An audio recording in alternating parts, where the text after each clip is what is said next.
Okay, so here's the draft I have. I had to put it in Gmail because, like I said the other day, this phone does not have a quick memo. And since I don't have Wi-Fi out here, I can't just go to the post and screen record it from where I posted it at. So I copied and pasted it here. The ageism and abuse against traumatized kids. Okay, so this probably has a lot of typos, just like really anything that I type. I really feel like a lot of the times it's not even just me, it's autocorrect too. But anyway, when a kid is resilient to authority because of trauma, they get diagnosed with things like conduct disorder or ODD, which are also diagnoses that are used when a psychiatrist thinks a kid is a sociopath or psychopath but don't want to say it.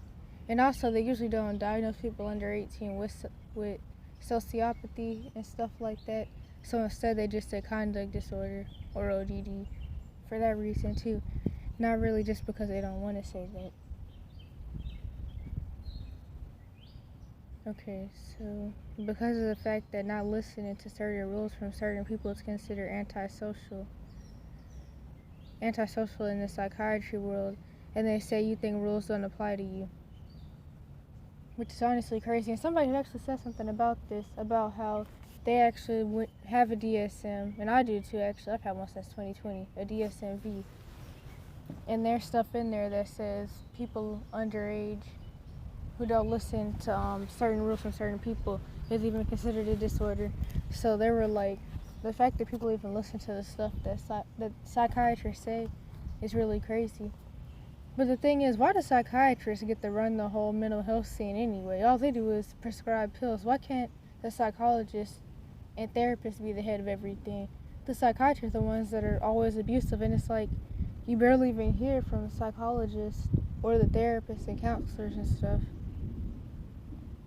Not to mention the psychiatrists are also the ones that run the mental hospitals too. Well, not run them like they're the boss or something, but like they're the ones that are always there. Because like I said, I haven't been to a place in there. Well, there was one place I went to that did have a therapist. But other than that, none of them had a therapist. You don't get to talk to a psychologist, none of that. And if you're lucky, you get to at least talk to the psychiatrist, but they rarely even let you talk to them. So anyway, where was I? You think rules don't apply to you. If the kid is black, especially if they're a boy, they will even label their trauma as ADHD, which then makes it even easier for the parent to cover up all the kid's trauma symptoms. And actually has something else I said about this another time, so I'm about to see if I still have that. So yeah, I have this right here. This is something that I had commented on some post a while back. It's a screenshot that I actually had put on my story on another app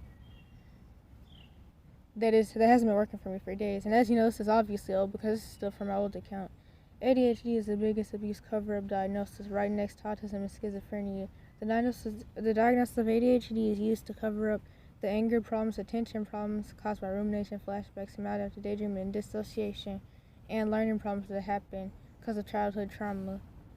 Well, then the other person said, well, that would certainly explain a lot. Because they had actually said something about how they got diagnosed with ADHD. But they also talked about their trauma. Not to mention, it's a known fact that childhood trauma is known to cause ADHD in adulthood. So, then there's something else that someone has said to me about. So somebody has said this to me. Not to mention that the school system and psychiatrists love to use the diagnosis of ADHD against the black boys, and even the girls sometimes too, period. Like, even when it's not to cover up trauma, they just like to diagnose them with that. They get them on those cocaine ADHD pills, but sometimes, I can't remember if they're cocaine or heroin based. I think maybe both. I can't remember which one, but it's one of those. I swear there's a rabbit jumping over there in those bushes or something, near the bushes, because I've been hearing that jumping sound for a while. That reminds me of how I want a therapy pet. I haven't even started reading this yet. That happens for as many other people as possible, which they had also said other stuff before this. And you're so right about black boys' trauma being mislabeled as ADHD. I saw that crap over and over again when I worked with kids in foster care. I literally met 5-year-olds who introduced themselves by their psych labels. It feels especially messed up for black boys who somehow got pathologized and criminalized at the same time. Like I worked in a school where a teacher handed me a note that said ADHD and not medicated, and pointed to a little boy who she then kicked out of class and threw in, I don't have the rest of that. I think she said threw in isolation room or suspension. In school suspension, it was one of those. Okay, so I was making sure it's even recording again. Back to what I was just saying. Which then makes it even easier for the parent to cover up all the kids' trauma symptoms. But when adults show trauma symptoms, they are more likely for the psychiatrist. Sometimes. I would really say that it's best to just go to a psychologist if possible. Or really anybody but a psychiatrist. And also avoid mental hospitals and mental facilities at all costs. Unless it's a private one that you pay for. Because I feel like the ones that you pay for are probably the main ones that are actually most likely going to treat you right. But of course everybody doesn't have money for that. Just like how everybody doesn't have money for therapy. And depending on where you live, there might not even really be trauma therapy anyway. But when adults show trauma symptoms, they are more likely for the psychiatrist to actually diagnose them with CPTSD, or PTSD, a personality disorder, or any other problem they got from their trauma. When do you ever meet abused kids that are diagnosed with CPTSD or any of these other diagnoses? Never. Kids' trauma symptoms, even if it's just being depressed, are looked at as being bad, and they get labeled as a kid with a behavior problem. Not to mention, if a psychiatrist or staff in a mental hospital, abusive parents throw their kids in, were to actually acknowledge that a kid is traumatized and diagnose them as such, they will also have to take the initiative to get the kid out of the abusive environment, which of course they don't want to do. Which I think that's also why they don't want to label them with their actual problems that they do have, because then they know that if they were to admit the kid's traumatized, they have to do something about the situation. Although even when the few times that they actually will admit this, they still don't get the person out of the situation, obviously. Okay, so I think I already read that part. The mental health professionals don't want to do that because they feel it's not their job. So instead they drug the kid on neurotoxin, antipsychotics, or less worse but still bad ADHD pills, or Xanax. Xanax is really addictive, but it's not, the side effects aren't as bad as they are with other psychotropic drugs. Then label the kid with the problem they don't have at the parent's request. The only time you meet kids whose trauma is actually recognized is when their abuse was done to them by someone else. An example are kids who were sexually abused by a neighbor's kid or a family friend or something like that. But usually with the family friend they cover that up too. But sometimes the parents will admit it. But anyway, a neighbor's kid, the parents find out, get authorities involved, get their kid diagnosed and in therapy if it traumatizes them, which it probably will, depending on what all the kid was doing and if they even say yes to this anyway. And they let the school know the kid is traumatized and how to treat them. So yeah, it's only, of course, in situations like this, the parents, unless the parent wants to cover it up because they really like that person's family or whatever, because there's stuff like that happens, especially when it's in family sexual abuse, it gets covered up. But in situations where somebody else did something to the kid, then of course the parent will actually admit that they're traumatized. Nobody's going to do that if they're the one traumatizing the kid. And another example could have been like if a kid was getting beat on by a teacher at school or something and they got traumatized from that, or like the kids in school shootings. Of course the parents will admit the trauma then. So anyway, obviously only in situations like this will the kid's trauma be recognized, because the parent / guardian / family who is abusing the kid aren't going to admit they're abusing the kid. Or at least sometimes people will, though, to be honest, because they know that nobody cares and nobody will do anything. But it's still kind of rare. Okay, wait a minute. So the kid's trauma symptoms go unacknowledged, unlabeled, and brushed off. The kid's trauma symptoms even get labeled as other things. And if the kid is a person of color, it will be even worse, because that's when you get called ADHD and sometimes even juvenile delinquent for being traumatized. Like, a lot of kids have drug addictions from trauma, but instead they get caught a juvenile delinquent and they go to jail for that. It never makes sense why anybody goes to jail for drug addiction anyway, so it's going to be stupid regardless of who's what color and what age. There are so many systems put in place to punish kids for being traumatized, but zero systems put in place to help traumatized kids and get them out of the traumatizing situations. There are so many, wait a minute, how many minutes is this? Okay, luckily it's only 10 minutes, so I should be able to make this next video, and maybe the ones I want to make after this. Okay, traumatizing situations. There are so many systems put in place to further traumatize, punish, and make money off of abused kids. The cash for kids industry is literally a multi-billion-dollar industry, which the foster care system is also connected to, since they also put kids in mental facilities all the time whenever they get mad about something, just like the parents to put them in there. And also when they don't have a foster home to put them in, sometimes kids get put in juvenile detention centers and mental facilities that they shouldn't be in. Like, there are people that had trauma from being sexually abused, and that's why they got put in foster care, because they're being sexually abused, and then they ended up in juvenile detention centers or mental facilities with sex offenders. And even sex offenders that they're way younger than, too, at that. Like a 5-year-old girl, and then they're in there with a sex offender who's like a 14-year-old boy. So stuff like that happens all the time. Especially like when they stopped having orphanages, because it just made stuff a lot worse because of the kid-to-staff ratio. And so when America had to stop having orphanages, a lot of kids got thrown in juvenile detention centers, mental hospitals, and TTIs because there was nowhere else for them to go. So anyway, where was I at? They make money off of abused kids. The cash for kids industry is, okay, I already read that. The CEOs of these mental facilities / TTIs, because TTIs are connected to the mental health system and the juvenile detention system.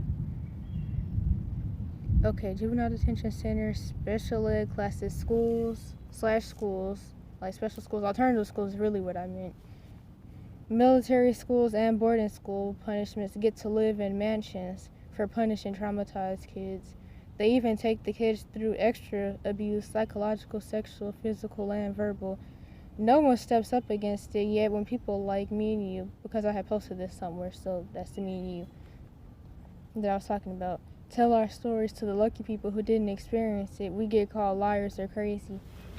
It's always so annoying to me how people that don't go through this stuff always want to tell the people that did go through it that they're lying and that stuff like this can't possibly exist because it's illegal and it's against the law and all that. It's like, honestly, the non-traumatized people and the lucky people really live in La La Land, if you ask me.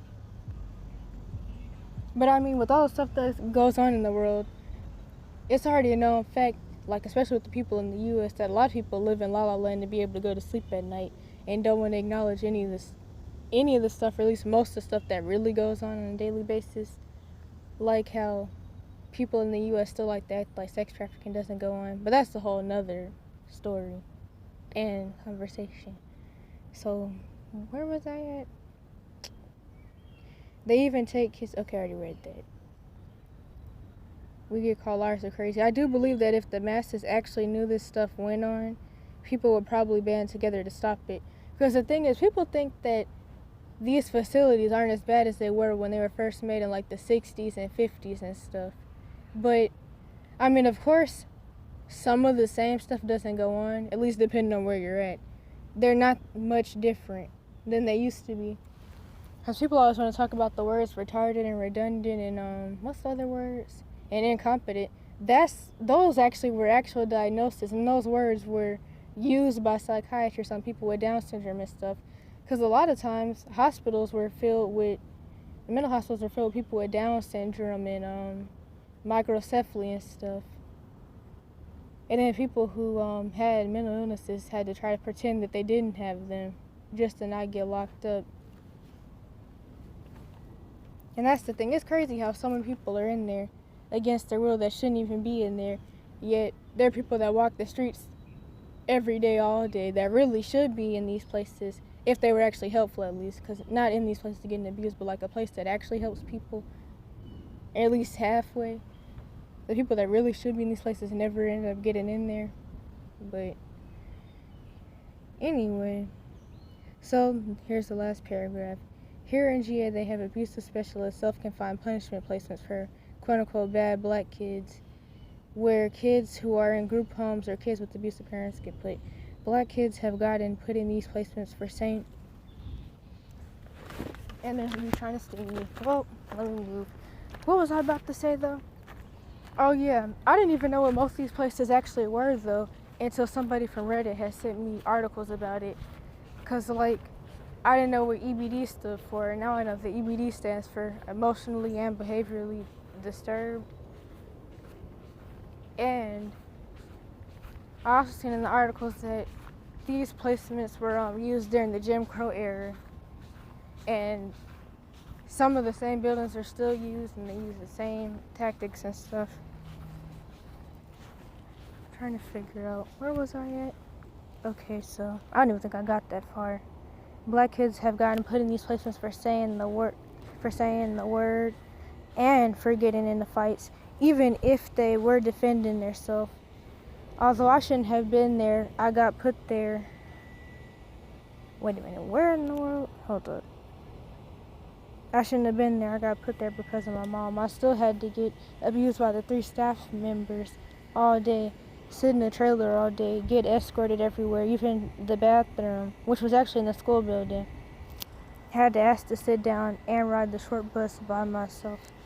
Sometimes though, but luckily, one of the quote-unquote normal kids did ride the bus with me, because she had birth defects, like she couldn't walk. So, I mean, I was kind of luckier than the other kids, I guess. I was. There was only like 4 of us in there anyway. And so then, the kids who went to the school in the building were called the normal kids by the 3 special ed staff. And I was referred to, as someone with a disability, and so were the other kids, even though I don't have a disability. I was lied to and told I was switching schools, but once I got there, after realizing the trailer wasn't just my first period because I had been in there all day, and I actually found out that most of the kids that were in there, I thought they were just kids that were in my class. They were actually just in there taking a test, which eventually the pod staff stopped testing people in there because the kids would take a week to finish the 20-question test because their focus would be on the pod staff talking junk to us the whole time. So, anyway, in there all day because of the 3 staff members making fun of me, and the staff, they said I thought it was a slow. Wait a minute. Oh yeah, and because of stuff that they said, like how they were like, I'm surprised you can read and all that, and I must be seeing stuff because it says your Lexile score is over 1,100 or 1,009, something like that. I don't remember what it was. I thought it was a slow class for the first 2 weeks, trying to figure out where I was at though. It was also called the EBD unit. Once someone I met on Reddit sent me articles about Georgia's racist special ed system, I finally understood what this special ed self-confined place was and what EBD means. Of course, the pod staff did want to get me out of there, though, because they did say that I shouldn't have ever been placed there, and I didn't need to be there. Anyway, EBD stands for emotionally disturbed, so they are admitting that they are punishing us for being traumatized, because that's what emotionally disturbed means.